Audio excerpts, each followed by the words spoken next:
Cool. Hi, everyone. Welcome to Your Disabled Joy. My name is Nico and I use he, him pronouns. I'm a white man with parted blonde hair, blue and brown spectacles, and a orange, white, and blue checkered shirt. I'm seated in front of a blurred out background of two bookcases and a purple wall. And like about 20% of the global population, I'm disabled. Non-disabled people might see our lives and experiences as pitiful, tragic, other negative things, but I don't know, guys. I've been disabled a pretty long time now, and I think there's also room for disabled joy. The disability community has as many members as it has opinions, which is why I've asked my friend Macklin here with me today to talk about disabled joy. Hello, Macklin. Thank you for joining me. Yeah, thank you for having me. I'm sorry, I'm sitting in a very loud city area. It's suddenly very loud. Sorry about that. That's okay. Macklin, can you share a joyful memory with me? It could have to do with your disabled experience or your disability, or it could be totally separate. Yeah, either is valid. Yeah, a big moment of specifically disabled joy for me was actually after getting diagnosed with a couple of different, disabilities. I reached out to the online community, and everyone came to me with like open arms. I think everyone I've met, at least in the disability community, everyone is so welcoming for the most part, and like just wants to be there and support you. So even dealing with like a hard things such as finding out, something is lifelong, or, a little bit more painful than you'd like to admit. It's nice to have like such a beautiful community of people like welcoming and ready to support you. So I've just found so much joy in meeting other people and finding the joy in the experience, beyond like what we're told, which is, if you're disabled, you live a pitiful life. Yeah, I'm really glad that there was a support network there ready to welcome you. That's really great. One thing that I've often found in my own life, and one thing that I try to tell others, is that online relationships and online communities are really quite valid in terms of the social supports that they give. Mhm. Thank you for that story. That was nice. Have there been ways that your disabilities have like intersected or impacted how you usually seek out joy or pursue your own happiness? Yeah, I mean, it's made me a lot more still in terms of being respectful of my needs, and you know, taking moments of joy in just being where I am in the moment. Whether, I think we're all running a rat race of some kind. And so throughout the day, you can feel, oh, I'm not catching up, or I'm not farther than I need to be, or, it's just not feeling good with where you're at. But I think being disabled reminds you like to take in those moments with like slow solitude and peace and go, I'm just really happy to be where I am with who I am, with the people that I love, but finding moments like that. And funnily enough, it's also made me enjoy video games a lot more. Um, I know it's crazy, but I've learned, especially with like, for some reason, like the stomach, like GI community specifically, are big gamers.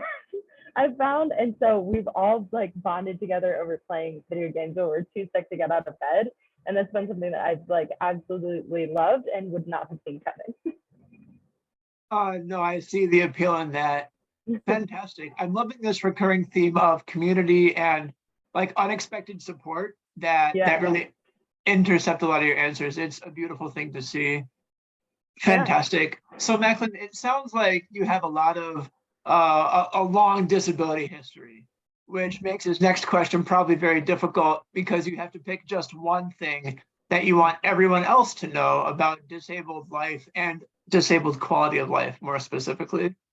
Yeah, I guess this is it's kind of a harsh reality, but it's not a bad one necessarily, which is that you are you cannot escape disability. It doesn't matter how old you are or how long you've been, kicking. Disability comes at you out of nowhere, seemingly for no reason at any time. You could be six or you could be 60. It doesn't really matter. So it's less of a question of, will this happen to me? Or like, oh, that's so scary. It's when, and what, when and what, not will it. So if I could have anybody take anything out of anything I have to say. It would basically just be really live in the moment and be happy with where you are, because things change so quickly, and you have to be really confident in yourself and who you are, especially when bad stuff happens. So yeah, not when, what specifically. That's a really valid answer. Thank you.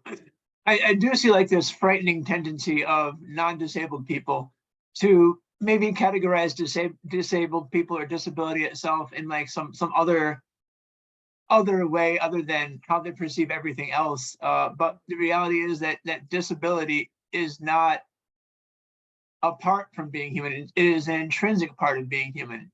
Exactly. Disability is not necessarily difference in that framework. I think if Exactly. you really narrow it down, disability doesn't make you different. It actually makes you very much the same as everyone else. Like, everyone is inherently flawed. Everyone has something wrong, whether you want to admit it or not. Like, there's always something going on. So I think it's just another like core value of just being a human being. Absolutely. Macklin, thank you so much for your time. This last planned question that I have is one that I ask all of my guests, regardless really of project. Is there a recent win that you're celebrating that you want to like name, put out there into the world that we might celebrate along with you?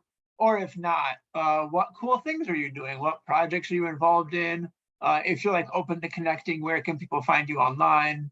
This Yeah, is to be like your own cheerleader, your own promoter, your own hype man. So, stand up on that soapbox and please brag about yourself.